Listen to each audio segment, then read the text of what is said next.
1절을 보십시오.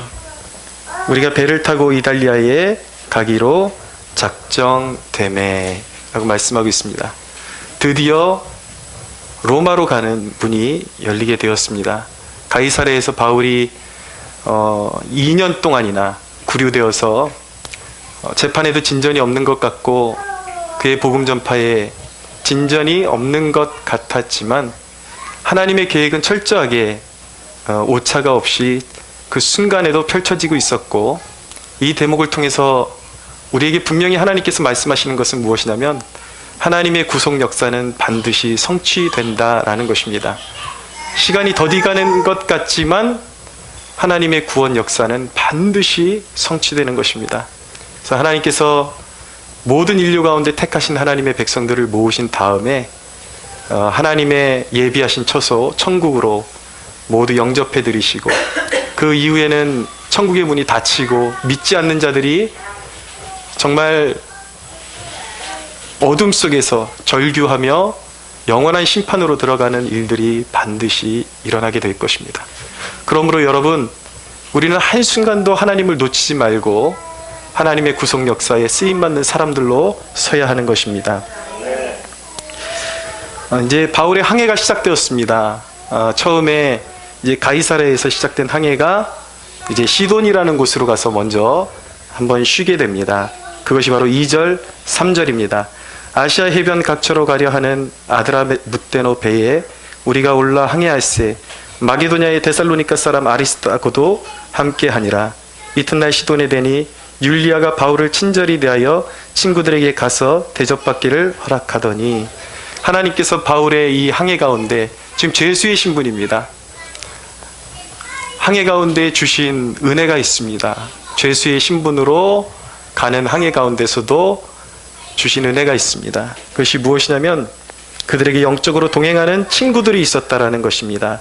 여기서 2절에 보면 우리가 함께 배에 올라 항해했다라고 말씀하고 있죠. 누구냐면 누가를 비롯한 바울의 동역자들을 의미하는 것이고, 데살로니가 사람 아리스타고도 함께 이 여행에 함께하고 있다라는 것을 보여주고 있습니다. 비록 소수이지만 이들이 누구입니까?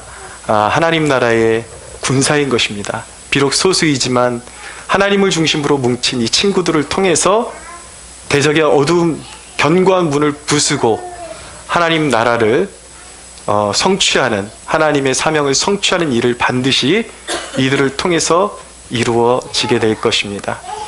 여러분, 세상에 친구들이 많다 하지만 믿음 안에서 만난 친구들이 진짜 친구임을 기억하십시오. 우리가 서로 중보하고 서로 끌어줄 때에 우리 인생 가운데 어떤 난관이 있고 어려움이 있다 할지라도 우리는 이기지 못할 장벽이 없다라는 것을 믿으시기 바랍니다. 또 한 가지, 하나님께서 바울을 인솔해 가는 백부장 율리오의 마음을 바울을 향해서 열어주셨습니다. 백부장이 누구입니까? 그는 로마 군대장입니다. 그리고 바울은 죄수의 신분이죠. 근데 이 둘이 어떻게 하나가 될 수가 있겠습니까? 하나님께서 이 율리오의 마음을 열어주셔서 바울을 선대할 수 있도록 그렇게 은혜를 베풀어 주셨다라는 것, 우리가 눈여겨볼 점인 것입니다. 왜 하나님께서 율리오의 마음을 열어주셨는가? 로마로 가는 먼 여행 가운데 바울의 편의를 봐주고, 그리고 이후에 배가 이제 파손되는 그런 사건을 겪게 되는데, 그때 로마 군대가 바울을 죽이려고 그렇게 했었는데 하나님께서 율리오의 마음을 만져주셔서 바울을 아끼는 마음으로 보호할 수 있도록 그렇게 해주셨다라는 것을 알게 되는 것이죠. 죄수의 신분으로 떠나는 여행, 척박하고 참 어려운 길 같지만 그곳에도 하나님의 은혜가 늘 함께하고 있었다라는 대목이 우리에게 위로를 주는 것입니다. 우리의 삶 가운데 늘 환경을 바라보면 낙심이 되고 어려움이 있지만 늘 그 어려움 속에서 역사하시고 공급하시고 우리를 기억해 주시는 하나님의 예비하시는 손길을 우리가 바라볼 때에 우리는 어떤 환난 가운데서도 영적인 위로를 받을 수 있게 되는 것이죠. 여러분, 우리가 믿어야 하는 것은 무엇이냐면 하나님의 공급과 하나님의 자비하심, 우리를 향하신 인자하심은 우리가 죽기까지 하나님은 변치 않으시고 어떤 상황 가운데서도 하나님은 우리를 보살피신다라는 사실을 기억하는 것. 여러분, 여호와는 나의 목자시니 내게 부족함이 없으리로다. 할렐루야. 예, 하나님의 은혜는 우리의 처한 상황에 상관없이 하나님의 은혜는 하나님의 자녀들을 향해서 항상 풍성하고 잔이 차고 넘치는 것을 믿어야 하는 것입니다. 거기서 이제 5절에 보니까 다시 항해를 해서 무라시라는 곳에 이르게 되고, 또 6절에 보면 알렉산드리아에서 배를 타고 이제 배를 갈아탄 것입니다. 그리고 어디로 떨어지는가? 8절에 보니까 미항이라는 곳에 이제 떨어지게 됩니다. 미항이라는 그 항구의 그 뜻은 무엇이냐면 말 그대로 아름다운 항구라는 그런 이름을 가지고 있는 것이죠. 근데 여러 가지 풍세가 좋지가 않았습니다. 앞으로 전진하기에는 결코 쉽지 않은 그런 상황 가운데 처하게 된 것이죠. 근데 지금 미항에 도착해서 갈등이 생긴 거예요. 지금 때가 겨울인데 지금 더 항해를 해야 되느냐 말아야 되느냐 그런 이제 결정을 해야 되는 그런 순간에 오게 된 것입니다. 근데 바울이 하나님께서 주신 어떤 감동이 있었어요. 감동이 있었는데 그 감동을 백부장 율리오가 이 여행의 책임자이기 때문에 이 여행은 여기서 잠시 멈추고 떠나지 않는 것이 좋을 것 같다. 나중에 떠나는 것이 좋을 것 같다라고 그렇게 만류를 했지만 이 백부장 율리오가 바울의 말보다 선장과 선주의 말을 그들이 더 경험자이기 때문에 더 신뢰하고 그대로 항해를 계속하기로 이렇게 결정을 합니다. 그러면서 어떤 사건이 벌어지는가? 이제 본문이 펼쳐지는 대목에 보면 알겠지만 갑자기 지중해 한복판에서 유라굴로라는 광풍을 만나게 된 것입니다. 광풍이 무엇이냐면 말 그대로 미친 바람이에요. 완전히 그 모든 것을 다 삼킬 듯한 빠져나갈 수 없는 그런 광풍을 만나게 된 것이죠. 근데 첫 번째 우리가 살펴봐야 되는 대목은 무엇이냐면 이들을 광풍 속으로 밀어넣은 요소가 무엇이냐, 왜 이들이 광풍 속으로 들어갈 수밖에 없었는가, 그것을 우리가 아는 것이 굉장히 중요합니다. 이들이 왜 광풍 속으로 들어갈 수밖에 없었는가? 육신적인 판단을 했기 때문에 광풍에 밀려 들어갈 수밖에 없었던 것입니다. 우리가 어떤 결정을 할 때에 육적인 판단을 할 수가 있고 영적인 판단을 할 수가 있습니다. 그런데 항상 하나님의 어떤 뜻이 있는 걸 거스르고 육적인 판단을 내릴 때에 그것에 고통이 수반될 수밖에 없다라는 것을 우리가 배워야 하는 것입니다. 10절에서 11절을 보십시오. 말하되 여러분이여, 내가 보니 이번 항해가 하물과 배만 아니라 우리 생명에도 타격과 많은 손해를 끼치리라 하되 백부장이 선장과 선주의 말을 바울의 말보다 더 믿더라 라고 말씀하고 있는 거예요. 어떻게 보면 타당한 것 같습니다. 백부장 율리오가 더 경험자의 말을 듣는 것이 맞는 것 같아요. 그러나 우리가 이 대목에서 배우게 되는 것은 무엇이냐면 육적인 판단의 민낯, 육적인 판단이라는 것이 어떤 것이냐라는 것을 알게 되는 것입니다. 여러분, 육적인 판단의 속성은 무엇입니까? 육적인 판단은 지성만을 의존하는 경향이 있다라는 것입니다. 여러분, 지성이 의존하는 것은 무엇입니까? 그동안의 경험과 축적된 노하우를 의존하는 것이에요. 그러니까 그 패단은 무엇이냐면 경험 이상의 것을 알 수가 없다라는 것입니다. 경험 안에 갇혀 있다라는 것이죠. 돌발 변수에 대해서는 갇혀 있을 수밖에 없다라는 것입니다. 그리고 육적 판단의 방향성은 무엇인가? 늘 현실과 타협하는 거예요. 현실성. 어떤 것이 합리적이냐? 그것에 갇혀버리게 만드는 것이죠. 그래서 여러분 12절을 보십시오. 이들이 어떻게 합리적으로 판단을 내렸는지 보여주고 있습니다. 그 항구가 겨울을 지내기에 불편함으로 거기서 떠나 아무쪼록 베닉스에 가서 겨울을 지내자 하는 자가 더 많았다라고 말씀하고 있죠.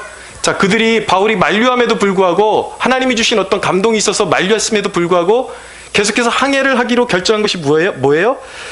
지금 있는 미항이라는 곳이 인간의 눈으로 보기에는 겨울을 지내기가 더 불편할 것 같으니까 인간의 안목으로, 그들의 경험상, 그리고 인간의 안목으로 여기서 더 가서 그레데 항구에 가서 베닉스라는 곳에 가서 지내야 더 편하게 지낼 수 있다라는 그러한 인간적인 판단을 내리게 된 것입니다. 근데 여러분, 항상 우리가 삶을 살아가면서 기억해야 되는 것은 무엇이냐면 하나님께서 우리에게 원하시는 방향을 잘 캐치하려고 노력해야 한다는 것입니다. 섣부르게 판단하고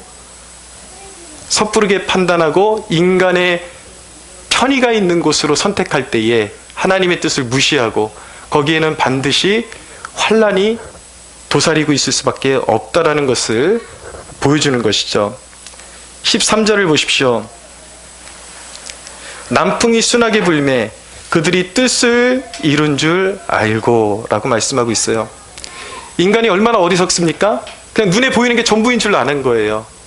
실제로 그들은 자신들이 내린 결정이 잘된 결정이요, 그리고 형통의 길로 가고 있다라고 그렇게 믿었던 것입니다. 그러나 이것이 얼마나 결론적으로 봤을 때 짧은 안목이고 깊지 못한 안목인지 알게 되는 것이죠. 여러분, 우리가 세상을 살아가면서 우리 신앙의 항해를 순항을 하기 위해서 끝까지 목적지에 잘 이르기 위해서 필요한 것은 무엇이냐면 영적인 판단력이 필요한 것입니다. 영적인 판단력을 기를 수가 있어야 돼요. 바울은 그런 영적인 판단력을 가지고 있는 사람이었어요. 바울이 가지고 있던 영적 판단력의 근거는 무엇이었습니까? 첫 번째는 무엇이냐면 바울에게 있어서도 경험이 중요한 요소로 작용했다라는 것은 인정해야 하는 것입니다. 보십시오. 9절을 보십시오. 여러 날이 걸려 금식하는 절기가 이미 지났다. 그래서 항해하기가 위태로웠다 말하고 있습니다. 여기서 금식하는 절기는 언제를 얘기하는 거냐면 유대인들의 대속죄일을 이야기하는 것입니다. 그런데 태양력으로 따졌을 때 9월에서 약 11월까지의 기간이 굉장히 항해하기가 위태로웠고 항해할 수 없는 그런 여러 가지 어려움이 있었던 거예요. 근데 바울은 전도 여행을 많이 했기 때문에 그 경험이 그대로 농축되어 있었던 것이죠. 그래서 그 상황을 보면 이제 기류가 어떻게 펼쳐질 것인지 어느 정도 알 수가 있었던 것입니다. 우리 삶 가운데 여러분 경험이 농축되는 거, 이거 여러분 굉장히 중요합니다. 기본적으로 우리가 살아가면서 경험을 통해서 중요한 그런 교훈들을 배워가는 것, 이것이 인생의 어떤 난관을 뚫고 나갈 수 있는 노하우가 될 수 있는 것은 분명히 맞습니다. 귀한 경험들을 귀중하게 여겨야죠. 그러나 하나님의 사람에게는 남다른 한 가지가 더 있어요. 바울에게 있어서 이 영적인 판단력을 가져온 근거는 무엇이냐면 그의 풍성한 경험과 더불어서 하나님과의 깊은 교제 속에서 얻은 영감이, 감동이 그에게 있었던 것입니다. 여러분, 그리스도인이 세상을 살아가는 방법의 탁월함, 다른 것이 무엇인가? 세상과 다른 것이 무엇인가? 단순히 경험에 의존하는 삶이 아니라 그는 하나님과의 교제 가운데 날마다 하나님의 의중을 파악하는 영감이 있다는 것이 바로 그리스도인의 차별성임을 우리는 깨달아야 하는 것이죠. 하나님의 사람들을 보십시오. 그들은 경험에만 의존하지 않았습니다. 다윗을 보십시오. 다윗이 가는 곳마다 이겼더라라고 성경이 말씀하고 있는데 그가 가는 곳마다 전쟁에서 승리할 수 있었던 이유가 무엇입니까? 그것은 그가 매 순간마다 물론 그 전쟁에 능한 장수였죠. 축적된 노하우가 있었습니다. 적을 어떻게 쳐야 할지. 그러나 그렇게 경험이 풍부한 장수였음에도 불구하고 경험에만 의존하지 않았습니다. 매 순간마다 그는 하나님께 물었습니다. 하나님, 이 전쟁에 올라가야 하겠습니까? 말아야겠습니까? 늘 하나님께 물었기 때문에 모든 상황에 대한 통찰력이 예민해질 수밖에 없고, 하나님께로부터 오는 그냥 단순히 경험에서 얻어진 노하우가 아니라 지금 이 순간 하나님이 가지고 계신 계획에 민감해지기 때문에 세상이 알 수 없는 더 탁월한 선택을 할 수밖에 없었다라는 것을 우리는 기억할 수가 있어야 하는 것입니다. 여러분, 우리에게는 이 영적인 판단력이 필요한 것입니다. 왜 사람들이 삶 속에 실망하고 왜 사람들이 소망을 잃어버리는 것입니까? 육적으로 바라보는 것에 의지하기 때문이에요. 그러나 영적으로 바라볼 줄 아는 사람은 어떤 상황 가운데서도 실망하지 않습니다. 여러분, 사람들은 눈에 보이는 대로 판단해요. 평가해요. 아, 이곳은 안 되는구나. 늘 경험에 의해서 사람들은 말합니다. 이곳에서는 선한 것이 나온 적이 없습니다. 선한 것이 배출된 적이 없습니다. 이곳은 기적이 일어난 적이 없습니다. 그러나 여러분, 모든 상황 가운데 오랫동안에 아무런 열매가 없고 괄목할 만한 어떤 일들이 일어나지 않았다 할지라도 하나님의 사람의 안목은 다른 것이에요. 왜냐하면 그는 그 상황을 눈으로 보며 판단하는 것이 아니라 육적으로 판단하는 것이 아니라 영적으로 판단하기 때문인 거예요. 그 영적인 판단은 어디서 나오는 것입니까? 오늘 임재하시고 오늘 역사하시는 살아계신 하나님과의 만남 속에서 주어지는 것이 영적인 감동인 것입니다. 할렐루야. 이전에 그런 적이 있습니다. 어떤 교회에 갔는데 청년들이 한 40-50명 되는 교회에 가게 되었어요. 근데 이 청년들에게 제가 도전을 했습니다.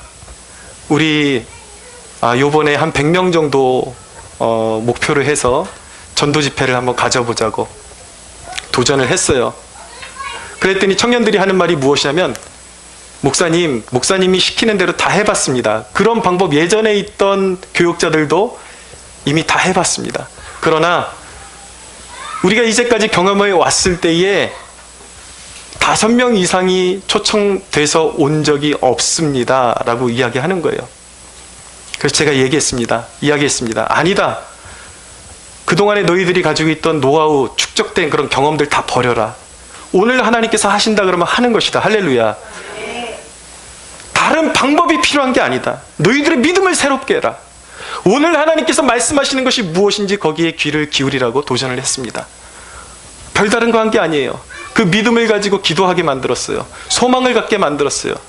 우리에게 역사하시는 하나님의 음성에 귀를 기울이게 만들었습니다. 그래서 새벽에 나와서 기도하게 만들고 저녁에 나와서 또 기도하게 만들고 그렇게 기도로 준비했어요. 그런데 여러분, 전도 집회를 하는 당일날 모두가 놀랐습니다. 그동안 전도 집회를 했을 때 4-5명밖에 온 적이 없다 그랬던 그 전도 집회가 무려 99명이 오는 그런 역사가 있었던 것입니다. 할렐루야. 하나님이 하신다면 하는 거예요. 우리는 하나님의 음성에 귀를 기울일 수 있는 영적인 안목을 가져야 하는 것입니다. 또한 우리 눈에 보기에 그곳에 가면 더 편해질 수 있고 그곳에 가면 더 좋은 일이 생기지 않을까라고 그렇게 착각할 수 있겠지만, 하나님이 아니라 하면 우리는 머물러 있어야 하는 것입니다. 우리의 안고 일어섬을 누가 결정하는 것입니까? 우리 그리스도인이 삶을 결정하는 방식은 내 육체의 판단이 아니에요. 내 뜻이 아니에요. 보고 들었던 경험이 아니에요. 주님께서 말씀하시는 것입니다. 주님의 인도하심이 이곳에 있는가? 그리고 주님의 말씀이 그것을 허락하고 있는가? 사랑하는 여러분, 우리의 삶의 지침과 그런 모든 결단의 그 중심에는 하나님의 부르심과 하나님의 말씀이 있어야 할 줄로 믿으시기 바랍니다. 두 번째로, 그럼 여러분, 이 유라굴로 광풍의 의미는 무엇입니까? 분명히 지금 바울이 하나님의 뜻 가운데 로마로 호송되고 있는 거예요. 거긴 하나님의 뜻이 있었습니다. 하나님이 허락하신 일임에도 불구하고 왜 거기에 사단의 밀가부르타는 도전이 일어나고 광풍이, 삼킬 듯한 광풍이 일어나서 배가 깨져가는 그러한 일들을 경험해야 하는가? 거기에는 다 이유가 있는 것입니다. 첫 번째 이유는 무엇이냐면 이 사건을 통해서, 이 광풍을 통해서 역사의 주인이 하나님 자신이심을 보이시고 하나님은 그 모든 순간의 영혼 구원을 위해서 일하신다라는 것을 보여주고 계신 것입니다. 인간의 눈으로 보기에는 그냥 가이사랴에서 로마로 그냥 실려가는 그 하나의 호송 단계인 것 같아요. 긴 여행인 것 같습니다. 근데 하나님은 그 여행의 기회도 놓치지 아니하시고 구원의 역사로 하나님은 활용하시는 것입니다. 잠자는 영혼들을 그 사이에도 깨우시기를 원하는 거예요. 그것이 바로 하나님의 열심인 것입니다. 할렐루야. 근데 여러분, 우리는 그렇게 물어볼 때가 있죠. 이것이 하나님께서 영혼들을 깨우기 위해서 행하시는 일인데 왜 나까지 이러한 환난에 말려 들어가야 하는가? 분명히 바울이 말렸음에도 불구하고 자신들의 육적인 판단과 고집에 의해서 일어난 항해 가운데 왜 바울까지도, 자신까지도 이 풍랑에 밀려 들어가야 하는가? 우리가 세상을 바라보면 내가 잘못한 것은 없고 나는 나름대로 잘 믿는 것 같은데 사람들이 하나님의 뜻을 벗어나서 세상에 환난이 오는 것 같습니다. 그런데 여러분, 그 환난을 우리가 피해서 갈 수 있나요? 세상이 환난을 받으면 우리도 같이 환난을 받게 되어 있는 것입니다. 왜 우리도 그 풍랑 속으로 함께 밀려 들어가는 고충을 받아야 하느냐라는 질문을 우리가 던져볼 필요성이 있는 것이죠. 왜입니까? 여러분, 우리의 정체성에 대해서 우리가 다시 한번 각인해야 되는 것은 무엇이냐면 우리는 이 세상에서 안락을 누리기 위해서 우리의 편의를 위해서 존재하는 사람들이 아니라는 것을 우리가 다시 한번 깨달아야 되는 것이죠. 우리의 영적인 정체성은 무엇입니까? 우리는 이 땅 가운데 하나님이 파송하신 선교사인 것입니다. 할렐루야. 영혼을 구원하라고 우리를 이 땅에 내버려 두신 거예요. 여러분, 세상이 풍랑이 불어올 때에 우리가 함께 그 풍랑 속으로 들어가지만 하나님께서 원하시는 것은 무엇이냐면 그 풍랑 속에서 함께 요동하고 함께 원망하고 어려워하고 그런 것을 원하는 것이 아니라 우리를 붙드시는 하나님을 믿고 그들을 이끌어서 예수 그리스도의 품으로 이끌어오라고 허락하신 것이 바로 우리의 삶 가운데 주어지는 풍랑의 의미임을 우리가 깨달을 수가 있어야 하는 것입니다. 여러분 기억하십시오. 우리가 쉼을 누릴 곳은 이 땅이 아닌 것입니다. 우리의 종착지는 어디예요? 영원한 나라예요. 하나님 나라예요. 할렐루야. 그 땅에 가기까지 하나님께서 우리를 외면하시기 위해서 풍랑 속에 두시는 것이 아니라 우리를 믿기 때문에 그 풍랑 속에 두시는 것입니다. 여러분을 믿기 때문에 그 풍랑 속에 두시는 거예요. 왜요? 함께 원망하고 함께 망하라고요? 아니요. 여러분들이 그리스도 예수 안에 있는 한 여러분들을 심판이 삼킬 수 없음을 믿으시기 바랍니다. 환난과 어떤 역경도 여러분들을 삼킬 수 없어요. 사망이나 생명이나 천사들이나 어떤 권세자들이라도 여러분들을 삼킬 수 없어요. 그럼에도 불구하고 하나님께서 왜 도살장에 끌려가는 어린 양처럼 여러분들을 세상의 고난의 한복판에 두셨는가? 우리의 생활을 하나님께서, 우리의 생명을 하나님께서 붙들고 계시기 때문에 염려하지 말고 고난 가운데 환난당한 세상 사람들을 이끌어서 주께로 이끌어 오라는 것입니다. 그것이 하나님의 뜻이에요. 두 번째로 이 유라굴로의 의미는 무엇인가? 불순종하는 자들의 귀를 열어주시는 것이 바로 이 유라굴로 광풍을 허락하신 하나님의 뜻인 것입니다. 여러분, 하나님께서 영혼들을 추수하시기 위해서 귀한 생명들을 알아듣지 못하는 하나님의 음성을 알아듣지 못하는 사람들을 구원해 내시기 위해서 추수의 때에 허락하시는 것이 무엇이냐면 하나님이 땅을 흔드시는 거예요. 기근을 허락하시고 때로는 전쟁을 허락하십니다. 인생 가운데 자신이 감당할 수 없는 만큼의 어려움이 몰려오면 인간이 비로소 깨닫게 되는 것이 있습니다. 그것이 무엇입니까? 우리 인생이 얼마나 더덥고 연약하며 마치 평소에 살 때에는 내 힘으로 내가 모든 것을 주장하고 행복하게 살 수 있을 것처럼 착각하고 살았지만 인간이 자신의 힘으로 의지하고 하나님 아닌 다른 것으로 의지하는 것이 얼마나 헛되고 헛된 줄 알게 해주시는 것이 풍랑을 허락하신 하나님의 뜻인 것입니다. 거기서 사람이 무엇을 깨닫게 돼요? 자신이 의지하던 세상의 그 모든 것, 그것이 얼마나 헛되고 헛된 것인지를 알게 되는 것이죠. 18절을 보십시오.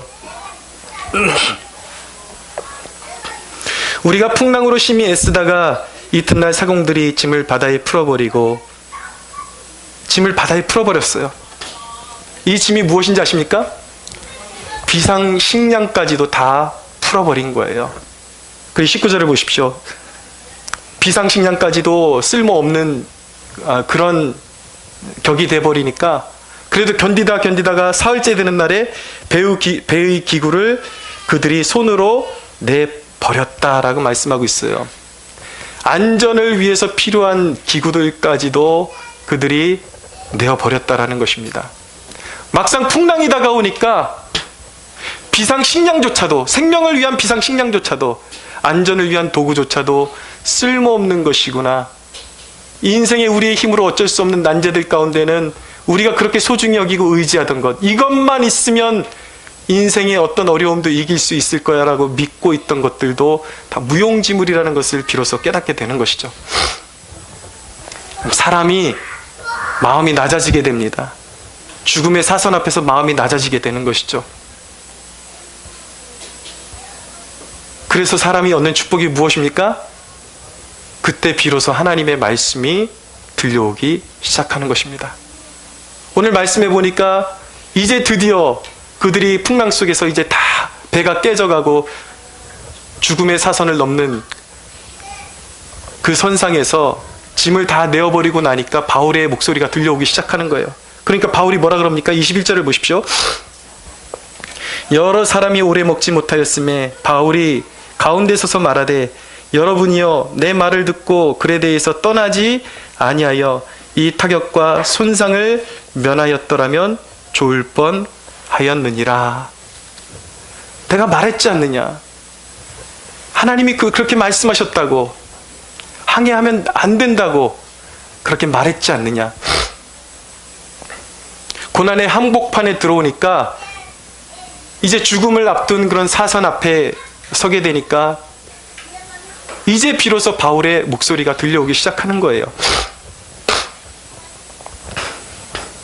사랑하는 여러분, 하나님의 말씀이 들려올 때에 순종하려고 노력하십시오. 여러분, 이 민족 가운데 들이닥치고 있는 그 어려움의 소리가 들리십니까? 여러분, 경제적인 한파가 몰려오고 있는 소리가 들리십니까? 지금 이 나라가 굉장히 어려운 한파 속으로 들어갈 위기에 처해 있습니다. 지금 정부가 미국과 계속 등지게 되면서 미국이 이제 제재를 걸어오기 시작하죠. 그 중에 가장 지금 우리에게 거세게 다가올 수 있는 제재가 무엇이냐면 경제 제재가 우리가 가장 지금 신경 써야 하고 염두에 두어야 할 제재인 것입니다. 벌써 군산에 있는 GM 공장을 폐쇄시키고 물리겠다고 그렇게 얘기가 나오고 있죠. GM 공장이 여기서 떠나게 되면은 최소한 수천 명의 그런 직업이 사라지게 되는 것입니다. 미국이 우리나라에서 많은 GM을 통해서, 공장을 통해서 많은 이득을 얻는 것이 없음에도 불구하고 우리나라와 그런 어떤 무역 협정을 통해서 우리나라를 배려하는 차원에서 그렇게 GM 공장을 여기다 두고 많은 도움을 주고 있는데도 불구하고 끊임없이 이 정부와 이 민족이 반미의 목소리를, 미국을 반대하는 목소리를 내고 계속 친중, 친북 쪽으로 이렇게 가니까 미국이 이걸 철수시키는 거예요. 그리고 최근에 지금 이제 우려되는 것은 우리나라에 내놓으라 하는 그런 은행들이 지금 그 비트코인을 통해서 얼마의 자금을 북한으로 이미 송금했을 것이라는 의혹이 생기면서 아마도 미국이 지금 우리나라의 은행들을 제재하고 이렇게 조사에 들어올 수 있는 그런 상황 가운데 있는 것으로 알려지고 있습니다. 미국이 우리와 맺은 그런 어떤 무역 협정을 파기해버리고 이럼으로써 오는 그러한 파급 효과들이 여러분 얼마나 우리가 몸으로 체감할 때에 깊이 들어오게 될지 우리는 그것을 염두에 두고 있어야 하는 것입니다. 우리가 생각하는 것보다 경제적인 한파가 여러분들에게, 우리 이 민족에게 더 깊이 들어올 수 있다는 사실을 우리가 각인하고 있어야 하는 것이죠. 우리가 이 난관을 어떻게 돌파할 수 있습니까? 여러분, 경제적인 환난과 위기가 올지라도 하나님의 백성들에게 반드시 길이 있음을 믿으십시오. 영적인 원리를 적극적으로 활용하셔야 돼요. 하나님의 방법대로, 하나님의 재정의 원리, 하나님께 드릴 것을 정직하게 하나님께 드리십시오. 하나님의 나라를 위해서 사람에 대한 도리를 해야 될 것을 기쁨으로 감당할 수 있는 여러분들 되시기를 바랍니다. 여러분, 정직한 물질 생활하셔야 돼요. 하나님 앞에 드려야 될 11조 생활 철저하게 하시고, 선교지를 기억하고 선교지를 향해서 여러분들의 재정을 풀어서 그것을 흘려보내고 우리 주위에 있는 가난한 사람들을 위해서 지금 기회가 있을 때에 이 영적인 재정의 원리를 붙잡고 그것을 풀어야 하는 것입니다. 하나님 나라의 재정의 원리는 무엇이에요? 하나님을 기쁘시게 하는 마음으로 움켜쥐는 것이 아니라 하나님 나라와 그의 영광을 위해서 흘려보내는데 하나님의 재정의 원리가 있음을 깨달을 수 있게 되기를 바랍니다. 여러분, 귀담아 들으셔야 돼요. 많은 사람들이 인생에 도산하고 완전히 사업이 망하고 인생의 끝자락까지 갔다가 이 영적인 재정의 원리를 잘 활용해서 다시 일어서게 된 경우가 많습니다. 여러분, 하나님의 음성에, 말씀에 불순종하는 사람들은 두 번 고통을 당하게 될 거예요. 무엇입니까? 하나님의 영적인 원리를 순종하지 않는 데서 오는 1차적인 고통 플러스 이 나라가 겪어야 되는 재정난이 겹쳐서 2중고, 3중고의 어려움을 겪게 될 수 있다는 사실을 기억하셔야 돼요. 그러나 여러분, 두려워하지 마십시오. 중요한 것은 무엇이냐면 여러분들의 인생에 환난이 다가오기 전에 하나님의 말씀에 순종하는 순종의 마음을 가질 수 있게 되기를 바랍니다. 순종하는 자는 하나님께서 어떤 환난 가운데서도 어떤 풍랑 가운데서도 보호해 주신다는 사실을 믿으시기 바랍니다. 재정의 한파가 오고 인생에 어떤 도전이 올지라도 하나님께서 우리를 지켜주실 것을 믿으시기 바랍니다. 여러분, 이 땅은 지금 사회주의의 어두운 그림자가 도사리고 있습니다. 급격히 이 정부에 의해서 연방제의 그런 어두운 그늘로 빨려 들어가고 있습니다. 많은 사람들이 이 올림픽을 통해서 겉으로 드러난 거짓 평화에 지금 속아 넘어가고 있습니다. 여러분, 저 악한 정권과 북한과 연대해서 통일을 이룰 때에 이 땅 가운데 선한 것이 일어날 수 있으리라고 믿으십니까? 아니죠. 급격히 이 땅은 적화되고 얼마만큼 이 땅 가운데 치러야 될 희생의 양이 얼마만큼 커질지 그 누구도 알 수가 없는 것입니다. 이 백성이 깨어나야 되는데 어떻게 깨어날 수 있는가? 오늘 22절에 보면 바울이 그러는 거예요. 너희의 생명은 다 구원을 받게 될 것이다. 그러나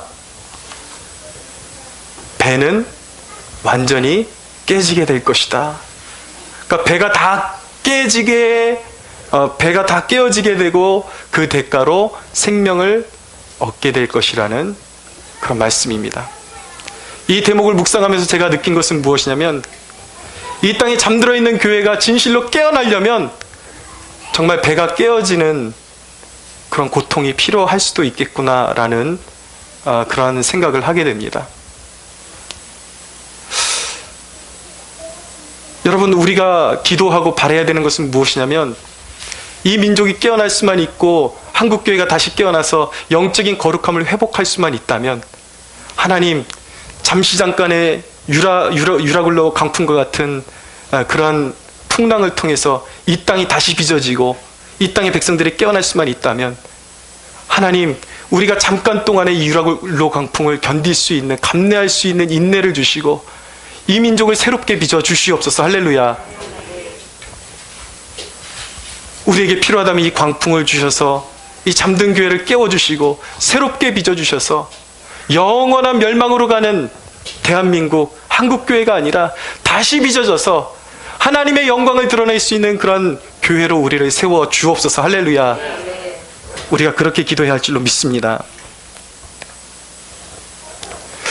여러분, 세 번째로, 이 전체적인 대목에서 유라굴로 강풍을 통해서 하나님께서 우리에게 보여주시는 소망이 무엇입니까? 하나님께서 무엇을 보여주시기 위해서 이 유라굴로 강풍을 만난 이 사건을 우리에게 기록해 주셨을까요?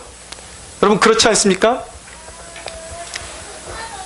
무려 27장과 28장의 절반을 할애하는 2장에 가까운 분량이 바울이 로마로 호송되는 배에서 일어난 에피소드가, 이 사건이 기록되어 있어요. 그것이 도대체 무엇이길래 이 한 줄 한 줄 아까운 이 장을 할애하면서 하나님께서 이 장을 기록하게 만드셨는가라는 것을 우리가 거기에 집중하는 것이 굉장히 중요합니다. 하나님께서 무엇을 보여주고 계실까요? 여러분, 유라굴로 광풍 안에 갇혀있는 이 배가 보여주는 것은 무엇입니까? 그래서 오늘날 세상을 의미하는 것입니다. 광풍 안에 갇혀있는 세상, 혼돈과 혼란과 환란 가운데 갇혀있는 세상을 보여주고 있는 것이죠. 하나님께서 보여주시는 것이 무엇이에요? 이 유라굴로 광풍 안에 갇혀있는 세상의 소망이 무엇이냐? 하나님께서 누구를 보시고 이 배 안에 갇혀있는 귀한 생명들을 구원해 내시는가, 그것을 보여주기를 원하시는 거예요. 여러분, 이 광풍 안에 갇혀있는 이 배, 깨어져가는 배 안의 소망이 누구입니까? 바로 예수 그리스도와 탯줄이 묶여있는 사도 바울인 것입니다. 할렐루야. 22절을 보십시오. 22절부터 25절 같이 한번 읽겠습니다. 22절에서 25절 시작. 내가 너희를 권하노니 이제는 안심하라. 너희 중 아무도 생명에는 아무런 손상이 없겠고 오직 배뿐이니라. 내가 속한 바 곧 내가 섬기는 하나님의 사자가 어젯밤에 내 곁에 서서 말하되, 바울아 두려워하지 말라. 내가 가이사 앞에 서야겠고 또 하나님께서 너와 함께 항해하는 자를 다 내게 주셨다 하였으니, 그러므로 여러분이여 안심하라. 나는 내게 말씀하신 그대로 되리라고 하나님을 믿노라. 아멘. 하나님께서 보여주시는 것이 무엇입니까? 깨져가는 세상의 소망이 바로 하나님을 바라보고 하나님께 탯줄이 연결되어 있는 이 한 사람에게 소망이 있다라는 것입니다. 물론 세상의 구원자는 하나님이십니다. 할렐루야. 그러나 그 구원자 되시는 하나님이 누구를 보고 이 땅에 깨져가는 이 세상 가운데, 환란 가운데 있는 이 세상 가운데 개입하셔서 귀한 생명들을 구원해 내시냐라는 거예요. 그것을 가능하게 해주는 소망이 바로 바울이었다라는 것입니다. 이 배 가운데 바울이 타고 있지 않았다면 여기에는 하나님의 구원이 있을 수가 없는 거예요. 바울이 있었기 때문에 하나님께서 이 배를 보존하시고 이곳에 타고 있던 생명들을 지키기를 원하셨던 것입니다. 바울이 누구였습니까? 24절을 보십시오. 바울아 두려워하지 말라. 내가 가이사 앞에 서야 하겠다. 무슨 말씀이에요? 바울에게 사명이 있다라는 것이죠. 아직 끝나지 않은 사명이 바울에게 있기 때문에 하나님께서 이 배를 지켜주실 수밖에 없다라는 것입니다. 사랑하는 여러분, 오늘날 우리가 하나님께로부터 받은 사명을 우리가 붙잡을 때 이 땅에 소망이 있음을 믿으십시오. 우리에게는 복음을 전해야 될 사명이 있는 것입니다. 주님 오실 날을 예비하고 준비해야 될 사명이 있는 것입니다. 그것을 잃어버리면 어떻게 돼요? 우리 존재의 가치가 없는 거예요. 소금이 맛을 잃어버리면 어떻게 되는 것입니까? 땅에 밟혀 땅에 버려져서 밟힐 뿐이라고 말씀하고 있는 거예요. 그러나 우리가 사명의 줄을 붙잡고 이 땅에 아직도 복음을 증거해야 되는 그 사명의 줄을 붙잡을 때에 하나님께서는 우리를 보시고 저와 여러분을 보시고 이 땅 가운데 소망을 허락하실 줄로 믿습니다. 바울이 누구입니까? 기도의 사람이에요. 바울이 누구입니까? 말씀의 사람이에요. 철저히 하나님의 말씀대로 움직이는 사람이 바로 사도 바울이었습니다. 왜 여러분 육적인 판단을 내리는 것보다 하나님의 말씀을 붙잡고 나아가는 것이 가장 확실한 인생의 승리의 방법인 것입니까? 왜인 것이죠? 보십시오. 25절을 보십시오. 그러므로 여러분이요 안심하라. 나는 내게 말씀하신 그대로 되리라고 하나님을 믿노라. 바울에게 소망이 있었던 이유는 무엇이에요? 하나님께서 주신 말씀이 있었기 때문인 것입니다. 여러분들의 육적인 판단이 옳은가, 하나님이 주시는 말씀으로 세상을 판단하고 따라가는 것이 옳은가 생각해 볼 수 있게 되기를 바랍니다. 왜 말씀이 가장 확실한 것입니까? 말씀의 특성을 아셔야 돼요. 하나님께서 말씀을 주시는 목적이 무엇입니까? 말씀의 방향성은 무엇입니까? 아까 말씀드렸죠? 육체의 방향성은 인간의 합리성이에요. 거기는 언제든지 함정과 사단의 함정이 도사리고 있는 것입니다. 그러나 하나님의 말씀의 방향성은 무엇입니까? 하나님의 말씀의 방향성은 항상 죄인들의 구원과 죄인들을 일으키시고 세우시는데 하나님의 말씀의 목적이 있음을 믿어야 하는 것입니다. 말씀은 우리를 이렇게 세우는 거예요. 아무리 풍랑이 있고 광풍이 있고 우리의 삶을 깨뜨리는 세상에 도전이 있다 할지라도 우리의 육적인 판단을 쫓아가는 것이 아니라 하나님의 말씀을 따라서 이정표로 삼고 쫓아가는 백성들은 망하지 않는다. 할렐루야. 왜냐하면 하나님께서 우리에게 말씀을 주시는 이유는 구원을 위해서 주시는 것이기 때문인 것입니다. 여러분, 여기에 위대한 선언이 있습니다. 위대한 비밀이 있습니다. 24절을 다시 보십시오. 24절 말미에 보면 또 하나님께서 너와 함께 항해하는 자를 다 내게 주셨다라고 말씀하고 있습니다. 사명에 붙잡힌 한 사람, 기도의 사람 한 사람, 말씀에 붙잡힌 한 사람 때문에 그 한 사람에게 이 배에 타고 있는 모든 생명을 너에게 주었다라고 말씀하고 있는 것입니다. 여러분, 그리스도인의 위대함을 아시겠습니까?